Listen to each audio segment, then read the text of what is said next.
PCC ಅಧ್ಯಕ್ಷರಾದಂತಹ DK. Shivakumar ಅವರು ಕಾಂಗ್ರೆಸ್ನ ಯಾರೆಲ್ಲ ಆಕಾಂಕ್ಷಿಗಳಿದ್ದರೋ ಅವರು ಅರ್ಜಿಯನ್ನು ಸಲ್ಲಿಸಬೇಕು ಅಂತ ಹೇಳಿದ ಬಳಿಕ ಸಿದ್ದರಾಮಯ್ಯ ಅವರು ತವರು ಜಿಲ್ಲೆ ಮೈಸೂರಿನಲ್ಲಿ ಸಾಕಷ್ಟು ಯುವ ನಾಯಕರುಗಳು ಕಾಂಗ್ರೆಸ್ ಪಕ್ಷದಿಂದ ನನಗೆ ಈ ಬಾರಿ ಟಿಕೆಟ್ ಕೊಡಿ ಅಂತೇಳಿ ಅರ್ಜಿಯನ್ನು ಹಾಕಿದ್ದಾರೆ. ಅದರಲ್ಲೂ ಪ್ರಮುಖವಾಗಿ ಮೈಸೂರು ನಗರದ ಪ್ರಮುಖ ಕ್ಷೇತ್ರ ಆದಂತಹ KR ಕ್ಷೇತ್ರದಿಂದ ಬ್ರಾಹ್ಮಣ ಸಮುದಾಯಕ್ಕೆ ಸೇರಿದಂತಹ ಎನ್.ಎಂ. ನವೀನ್ ಕುಮಾರ್ ಅವರು ಕಾಂಗ್ರೆಸ್ ಪಕ್ಷದ ಟಿಕೆಟ್ ಅನ್ನು ಕೊಡಿ ಅಂತೇಳಿ ಅರ್ಜಿ ಹಾಕಿದ್ದಾರೆ. ನವೀನ್ ರವರ ರಾಜಕೀಯ ಹಿನ್ನೆಲೆ ಏನು, ಅವರಿಗೆ ಯಾವ ರೀತಿ ಜಾತಿಯ ಬೆಂಬಲ ಇದೆ, ಯಾವ ರೀತಿ ಅವರು ಚುನಾವಣೆಯನ್ನು ಎದುರಿಸ್ತಾರೆ ಎನ್ನುದ್ರ ಬಗ್ಗೆ ಗುಡ್ ನ್ಯೂಸ್ ಕನ್ನಡ ವಾಹಿನಿ ಇವತ್ತು ಅವ್ರನ್ನ ಪ್ರಶ್ನೆ ಮಾಡ್ತಾ ಹೋಗುತ್ತೆ. ಸೊ ಈಗ ನಮ್ಮೊಟ್ಟಿಗೆ ನವೀನ್ ಕುಮಾರ್ ಅವರಿದ್ದಾರೆ. ನಾನು ಅವ್ರನ್ನ ಕಾರ್ಯಕ್ರಮಕ್ಕೆ ಸ್ವಾಗತ ಮಾಡ್ತೀನಿ. ಸರ್ ನಮಸ್ತೆ, ಕಾರ್ಯಕ್ರಮಕ್ಕೆ ಸ್ವಾಗತ. Thank you. ಗುಡ್ ನ್ಯೂಸ್ ಕನ್ನಡಕ್ಕೆ ಬಂದು ಕಾರ್ಯಕ್ರಮ ಮಾಡಲಿಕ್ಕೆ ನನಗೂ ಕೂಡ ಭಾಳ ಸಂತೋಷ ಆಗ್ತಾ ಇದೆ. ಕೃಷ್ಣರಾಜ ಕ್ಷೇತ್ರದ ಹಲವಾರು ವಿಚಾರಗಳ ಬಗ್ಗೆ ನಿಮ್ಮ ಹತ್ರ ಇವತ್ತು ಹಂಚಿಕೊಳ್ಳತಕ್ಕಂಥ ಒಂದು ಅವಕಾಶ ಸಿಕ್ಕಿರೋದು ಭಾಳ ಸಂತೋಷ. ನವೀನ್ ಕುಮಾರ್ ಅವರಂದರೆ ಯಾರು, ನಿಮ್ಮ ರಾಜಕೀಯ ಹಿನ್ನೆಲೆ ಏನು, ನಿಮ್ಮ ಎಜುಕೇಷನ್ ಬ್ಯಾಕ್ಗ್ರೌಂಡ್ ಏನು? ನವೀನ್ ಕುಮಾರ್ ಅಂದರೆ ಯಾರು ಅಂದರೆ ಮೊಟ್ಟ ಮೊದಲನೇದಾಗಿ ನಮ್ಮ ತಂದೆಯವರ ಹೆಸರು ಹೇಳಲೇಬೇಕಾಗತ್ತೆ. ಯಾಕೆ ಅಂತಂದರೆ KR ಮೋಹನ್ ಕುಮಾರ್ ಅವರು ಏನು ಮೊದಲು 92ನೇ ಇಸ್ವಿನಲ್ಲಿ ಒಣಭೂಮಿ ಅಭಿವೃದ್ಧಿ ಮಂಡಳಿ ಅಧ್ಯಕ್ಷರಾಗಿದ್ದರು. ನಂತರ 2014ರಲ್ಲಿ ಮೈಸೂರು ನಗರಾಭಿವೃದ್ಧಿ ಪ್ರಾಧಿಕಾರದ ಅಧ್ಯಕ್ಷರಾಗಿದ್ದರು. ಅವರ ಮಗ ಎನ್.ಎಂ. ನವೀನ್ ಕುಮಾರ್ ಅಂತ ನನ್ನ ಹೆಸರು. ನಾನು ರಾಜಕೀಯದ ಹಿನ್ನೆಲೆ ಬಂದು ಯೂತ್ ಕಾಂಗ್ರೆಸ್ನಿಂದ ಬಂದಂಥವನು. ನಿಮ್ಗೆ ಇನ್ನೂ ಹೇಳಬೇಕು ಅಂದರೆ NSUIನಲ್ಲಿ ₹1 ಮೆಂಬರ್ಶಿಪ್ ನಡೀತಾ ಇತ್ತು ನಮ್ಮ ಕಾಲೇಜ್ ದಿನಗಳಲ್ಲಿ. ಆ ₹1 ಕಟ್ಟು NSUIಗೆ ಕಾಲೇಜಲ್ಲಿದ್ದಾಗಲೇ ನಾವೆಲ್ಲರೂ ಕೂಡ ಮೆಂಬರ್ ಆಗಿದ್ದಂಥವ್ರು. ತದನಂತರ ಯೂತ್ ಕಾಂಗ್ರೆಸ್ಗೆ ಬಂದಿದ್ದಂಥದ್ದು. ಸೊ ಯೂತ್ ಕಾಂಗ್ರೆಸ್ಸಿಂದ ಹಲವಾರು ವರ್ಷಗಳು ಯೂತ್ ಕಾಂಗ್ರೆಸ್ನಲ್ಲಿ ಕೆಲಸ ಮಾಡಿ, ಮೇಯ್ನ್ ಕಾಂಗ್ರೆಸ್ನಲ್ಲೂ ಕೂಡ AICC ಅಬ್ಸರ್ವರ್ ಆಗಿ ಗೋವಾಲ್ ಕೆಲಸ ಮಾಡಿ, ಬೆಂಗಳೂರಿನಲ್ಲಿ MP ಎಲೆಕ್ಷನ್ನಲ್ಲಿ MLA ಎಲೆಕ್ಷನ್ಗಳಲ್ಲಿ ಕೆಲಸ ಮಾಡಿ, ತದನಂತರ ಕೃಷ್ಣರಾಜ ಕ್ಷೇತ್ರದಲ್ಲಿ ನಮ್ಮ ತಂದೆಯವರು ಕೂಡ ಸರಿಸುಮಾರು 3 ದಶಕಗಳಿಂದನೂ ಕೂಡ ಆಸ್ಪಿರೆಂಟ್ ಆಗಿದ್ದಂಥವ್ರು ನಮ್ಮ ತಂದೆಯವರು. ಹಾಗಾಗಿ ಕೃಷ್ಣರಾಜ ಕ್ಷೇತ್ರದಲ್ಲೇ ನಾನು ಹುಟ್ಟಿ ಬೆಳೆದು ಕಂಪ್ಲೀಟ್ ನನ್ನ ಎಜುಕೇಷನ್ ಮರಿಮಲ್ಲಪ್ಪಸ್ ಕಾಲೇಜಲ್ಲೇ ಓದಿದ್ದು. ಹಾಗಾಗಿ ಇದೇ ಕ್ಷೇತ್ರದಲ್ಲಿ ನಾನು ನನ್ನ ಲಂಡನ್ನಲ್ಲಿ ಓದಿದಂಥ ಒಂದು ಅವಧಿ ಬಿಟ್ಟರೆ ಮಿಕ್ಕಿದ್ದು ಎಲ್ಲ ನನ್ನ ಜೀವನ ಪೂರ್ತಿ ಕೃಷ್ಣರಾಜ ಕ್ಷೇತ್ರದಲ್ಲೇ ಕಳ್ಕೊಂಡ್ಬಂದಿದ್ದೀನಿ. ಲಂಡನ್ನಲ್ಲಿ ಓದಿದ್ದೀರಿ ಅಂತ ಹೇಳ್ತಾ ಇದ್ದೀರಾ. ಲಂಡನ್ನಲ್ಲಿರ್ತಕ್ಕಂಥ ಪೊಲಿಟಿಕಲ್ ಸಿಸ್ಟಮ್, ಎಜುಕೇಷನ್ ಸಿಸ್ಟಮ್ಗೂ ಭಾರತದಲ್ಲಿರ್ತಕ್ಕಂಥ ಎಜುಕೇಷನ್ ಮತ್ತು ಪೊಲಿಟಿಕಲ್ ಸಿಸ್ಟಮ್ಗೂ ಏನಾದರೂ ವ್ಯತ್ಯಾಸ ಕಂಡುಕೊಂಡ್ರೆ ಏನಾದರೂ ಬದಲಾವಣೆ ಮಾಡಬೇಕು ಅಂತ ಅನಿಸಿತ್ತಾ ನಿಮಗೆ? ನೋಡಿ, ನಾನು ಮರಿಮಲ್ಲಪ್ಪಸ್ ಕಾಲೇಜಲ್ಲಿ BBM ಡಿಗ್ರಿ ಮಾಡಿಕೊಂಡು ತದನಂತರ ಲಂಡನ್ನಲ್ಲಿ masters degree London university of London ಅಂತ ನಾವೇನು ಕರಿತೀವಿ, ಮಹಾತ್ಮ ಗಾಂಧಿಯವರು, ಡಾಕ್ಟರ್ ಅಂಬೇಡ್ಕರ್ ಅವರು ಓದಿದಂಥ ಯೂನಿವರ್ಸಿಟಿ ಅದು. ಮತ್ತು ಲಂಡನ್ ಸ್ಕೂಲ್ ಆಫ್ ಎಕನಾಮಿಕ್ಸ್, ನಂದು post masters London school of ಎಕನಾಮಿಕ್ಸಲ್ಲಿ ಓದಿದಂಥವನು. ಡಾಕ್ಟರ್ ಅಂಬೇಡ್ಕರ್ ಅವರು ಅಲ್ಲೇ ಡಿಗ್ರಿ ತೊಗೊಂಡಂಥವ್ರು. ಅವರ ಒಂದು ಡಾಕ್ಟೋರಲ್ ಥೀಸಿಸ್ ಏನಿತ್ತು ಅಲ್ಲೇ PhD ತೊಗೊಂಡಿದ್ದಂಥ ಒಂದು ವಿಶ್ವವಿದ್ಯಾನಿಲಯ ಅದು.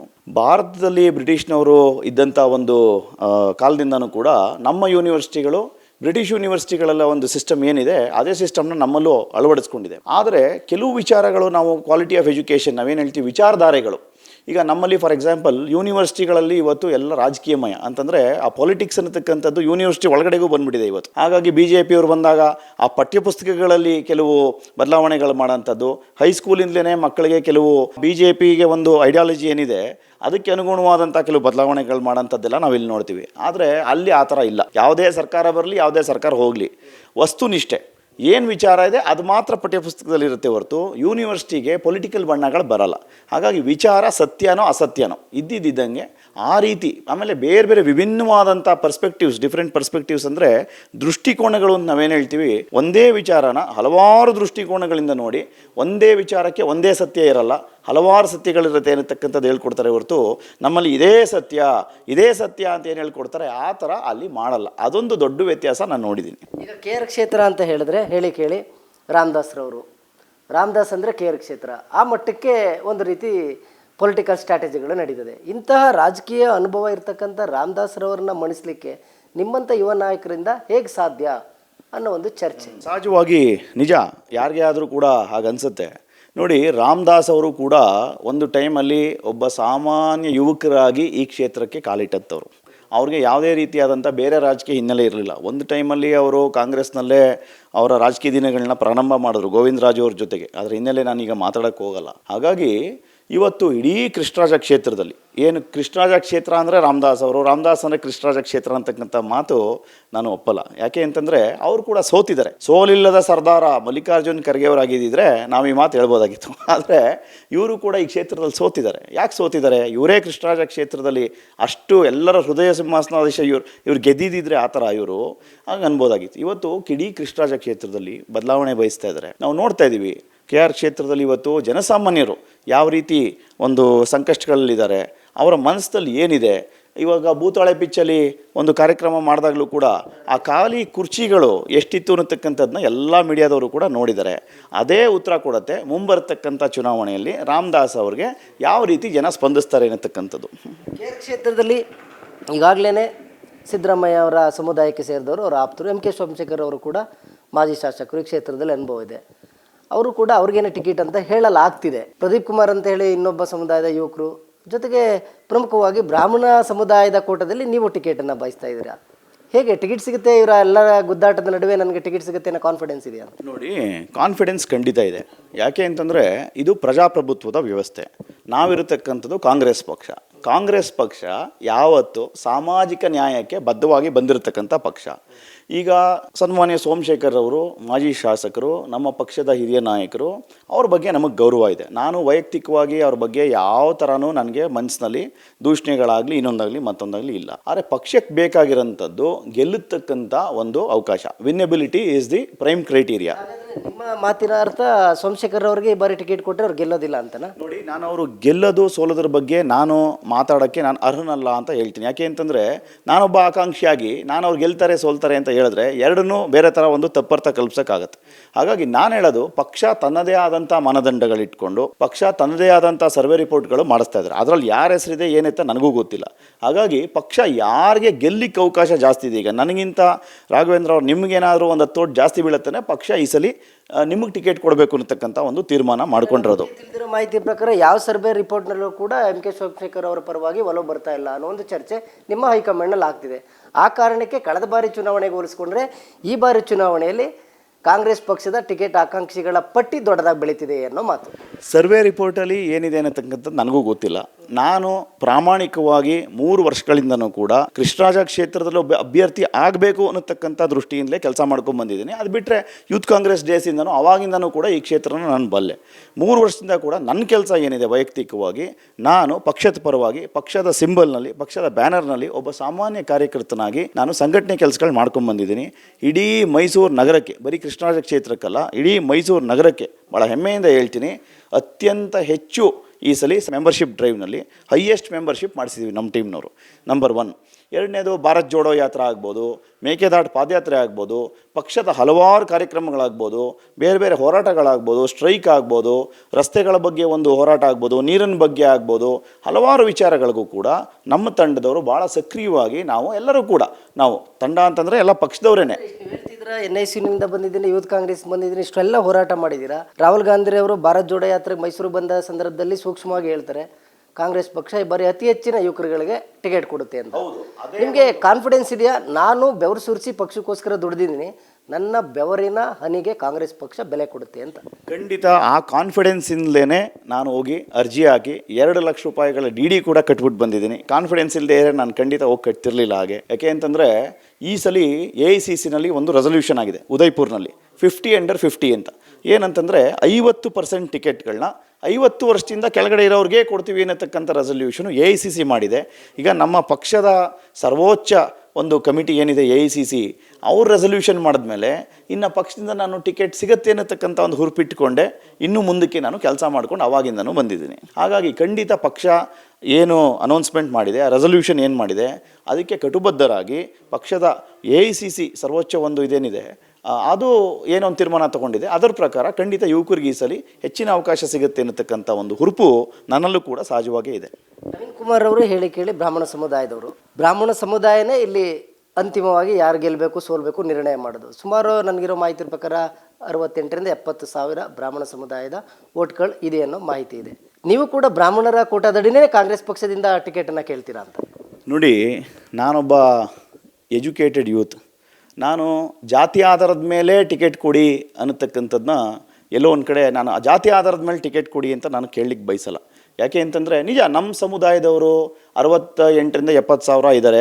ನಾನು ಸಮುದಾಯದವನು. ಸಮುದಾಯದಲ್ಲಿ ಭಾಳಷ್ಟು ಜನ ಮುಖಂಡರು, ಯುವಕರು, ನೀವು ಟಿಕೆಟ್ ತೊಗೊಳ್ಳಿ ಈ ಸಲ, ನಾವೆಲ್ಲ ನಿಮ್ಮ ಪರವಾಗಿ ನಿಂತ್ಕೋತೀವಿ ಅಂತ ಸಂಘ ಸಂಸ್ಥೆಗಳು ಭಾಳಷ್ಟು ನನಗೆ ಬೆಂಬಲವಾಗಿ ಹಿರಿಯರ ಆಶೀರ್ವಾದ ಮಾಡಿ ನನ್ನ ಫ್ರೆಂಡ್ಸ್ ಸಹಕಾರ ಮಾಡಿ ಹೋರಾಟ ಮಾಡ್ತಾ ಇದ್ದಾರೆ ಈ ಸಲ. ಈ ಕಡೆ ರಾಜಕೀಯನೂ ಜಾತಿ ದೂರ ಇರಬೇಕು ಅನ್ನತಕ್ಕಂಥ ಒಂದು ಭಾವನೆ ಇಟ್ಕೊಂಡ್ರು ನಾನು. ಆದರೂ ಕೂಡ ಇವತ್ತು ಗೆಲ್ಲಲಿಕ್ಕೆ ಜಾತಿ ಬೇಕೇ ಬೇಕು ಅನ್ನತಕ್ಕಂಥದ್ದು ಇವತ್ತು ಸರ್ವೇ ಸಾಮಾನ್ಯವಾಗಿ ರಾಜಕೀಯದಲ್ಲಿ ಇವತ್ತು ಹಂಗೆ ಬಂದುಬಿಟ್ಟಿದೆ.